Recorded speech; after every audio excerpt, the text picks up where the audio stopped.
చేసిన కుటుంబంలోనే కాదు హృదయాల్లో కూడా పెట్టుకుని చూస్తూ ఉంటారు మా తెలుగు ప్రేక్షకులు. So all the best you. And ఇంకా ఆలస్యం చేయకుండా నటకిరీటి డాక్టర్ రాజేంద్ర ప్రసాద్ గారిని మాట్లాడాల్సిందిగా కోరుకుంటున్నాను.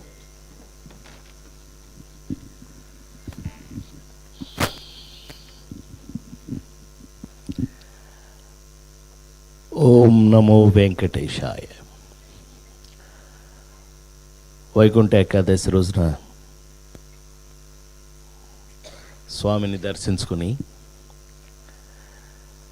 నా ప్రాణానికి ప్రాణమైన తెలుగు ప్రేక్షక దేవుళ్ళందరికీ ఆయురారోగ్య ఐశ్వర్యాలతో మరి ముఖ్యంగా ఆనందంగా ఉండాలని ఆ స్వామిని ప్రార్థించి వచ్చి happy new year to you all అని చెప్తూ సహకుటుంబానాం సినిమాని మీకు చూపించడం జరిగింది. ఈవేళ ఇంత తొందరగా నేనైతే ఎక్స్పెక్ట్ చేయలే. ఉదయ్ యాదవ్ గారు, మనం ఒక ఫ్యామిలీ నమ్ముకుని మరి ముఖ్యంగా ఇవాళ నేను నా మీడియా అంటే 48 సంవత్సరాలుగా సినిమా ఇండస్ట్రీలో ఉంటే వీళ్ళతో పాటు నేను ఒక ఫ్యామిలీ మెంబర్ లాగా పెంచారు నన్ను, వాళ్ళతో పెరిగాను. ఇవాళ మీ అందరి ముందు ఇలా ఉన్నాను. కారణం ఇలాంటి సినిమాలే. సహకుటుంబానాం, మీ అందరూ కుటుంబ సమేతంగా ఈ సినిమాను చూసి ఇందులో మీకు నచ్చిన అంశాలు, ఎవరెవరికి నచ్చిన అంశం వాళ్ళకి ఉంటుంది కదా, అలాంటిది ఇవాళకి కూడా ఈ చక్కటి పాజిటివ్ రిపోర్ట్ ఇచ్చి మీరందరూ కూడా మరి ముఖ్యంగా మా మీడియా సోదరి వాళ్ళందరూ కూడా వాళ్ళది ఎస్ ఇది బాగుంది, లేకపోతే ఇదిగో మీరు ఇంక కొంచెం ఇది బెటర్ చేయొచ్చు, ఇది చేయొచ్చు, అంత ఇన్వాల్వ్ అయ్యి చెప్తున్నారు చేస్తున్నారు అని అంటే అంతకన్నా అదృష్టం ఉంటుందని నేను అనుకోను. డెఫినెట్గా ఈ రోజున 2026 నూతన సంవత్సరం ప్రారంభం ఈ సినిమాతో అవ్వడం, ఈ సినిమాకి ఇంత పాజిటివ్ టాక్ రావడం అది నిజంగా అదృష్టంగా భావిస్తూ ఇంతకన్నా కోరుకునేది ఏముంటుంది. ఇంకా ఎన్ని సంవత్సరాలు నేను పనిచేసినా నేను వెళ్ళిపోయినా బట్ కావాల్సింది ఇదే, మనం చేసిన పనిని గుర్తింపు. ఇవాళ సహకుటుంబానం సినిమాకి ఆ గుర్తింపు రావడం కన్నా నా పొట్టి వాళ్ళం కోరుకునేది ఇంకేముండదు. నిజంగా ఆ సినిమా చూస్తే తెలుస్తుంది రామ్ గారిని మేమంతా ఎలా కష్టపడి ఉదయ్ రాసిన సబ్జెక్ట్ని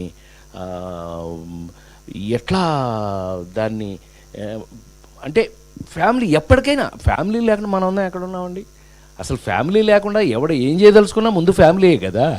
అందులో మరి ముఖ్యంగా ప్రపంచంలో, మరి ముఖ్యంగా భారతదేశంలో, మరి ముఖ్యంగా సౌత్ ఇండియాలో, ముఖ్యంగా మన వాళ్ళు తెలుగు వాళ్ళలో కుటుంబం, సహకుటుంబం. సో ఆ కాన్సెప్ట్ తనకు మొదటి నుంచి అదే చెప్తూ వచ్చాను నేను ఉదయ్కి కూడా. ఏదో మనం ఫ్యామిలీ తీస్తున్నామంటే మనం ఏదో వెనకబడిపోయాం, మనం ఏదో పాతకాలం నాటి సినిమాలు అమ్మ కోసం నాన్నకి ప్రేమతో ఇవే పిచ్చోడ. మనం ఇప్పటికీ కూడా శ్రీమంతుళ్ళు, నాన్నకి ప్రేమతోలు, జులాయిలు అన్నీ చేస్తున్నాం, మనమే చేస్తున్నాం. ఈ గోల్లోంచి వచ్చినాయి ఇవన్నీ కూడా. ఇందులో ఆ నలుగురులు ఉంటాయి, మీ శ్రేయభిలాషలు ఉంటాయి, అన్నీ ఉంటాయి. ఈవేళ మరొకసారి మీ అందరికీ కూడా పేరు పేరున మీ అందరికీ ఇళ్లల్లో ఇంకా నేను బ్రతికున్నందుకు నేను ఎంతో హాయిగా ఆనందంగా మీ మధ్య ఉంటూ నేను నా చివరి శ్వాస ఉన్నంత వరకు కూడా మీ ముందు ఇలాగే ఈ సినిమాలో ఆ తండ్రిగాడు కోటరేసి ఆ గిట్ల గురించి ఇప్పుడు చూశారులేండి, తెలుసులేవా ఇతను ఒకడు ఎంతో గోలగా ఉంది కదా. ఆ ఫాదర్ వాడిని లారీ డ్రైవర్ వాడిని తీసుకొచ్చి ఇతను ఫాదర్గా ఎత్తుకొచ్చి ఈడొక అనాథ, వీడికేమో ఫ్యామిలీ కావాలని, సహకుటుంబం కావాలని, మొత్తం మీద మీరు అందరూ ఎంజాయ్ చేస్తున్నారు కాబట్టి నేను తప్పించుకున్నాను. మొత్తం మీద ఇలాగా చక్కటి కథలతో ఇంకా మంచి మంచి సినిమాలు ఎన్నో చేయాలని మనస్ఫూర్తిగా కోరుకుంటూ ఈవేళ నూతన సంవత్సరం స్టార్ట్ అయిన ఇంకా పాజిటివ్, చివరిగా ఆ మాట చెప్పి ఇవాళ నేను ఎంత పాజిటివ్ ఫీల్ అవుతున్నానంటే ఇవాళ నుంచి థియేటర్లన్నీ పెరుగుతున్నాయి, మంచి మంచి థియేటర్స్లు అన్నింటిలోకి పెంచుతున్నాను. అంటే గురువారం నాడు January 1 అని గురువారం రిలీజ్ చేయటం జరిగింది. ఇవాళ నుంచి మళ్ళీ థియేటర్స్ పెరుగుతున్నాయి కదా.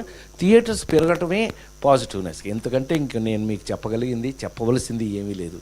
అందుకని దయచేసి సహకుటుంబంతో వెళ్ళి ఈ సినిమాను చూసి మీరు ఎంజాయ్ చేసి మీరు ఎంజాయ్ చేసింది 10 మందికి చెప్తారని మనస్ఫూర్తిగా కోరుకుంటూ నా ప్రాణానికి ప్రాణమైన తెలుగు ప్రేక్షకు దేవుళ్ళందరికీ మరొకసారి కృతజ్ఞతలు. Thank you so much sir. So డెఫినెట్గా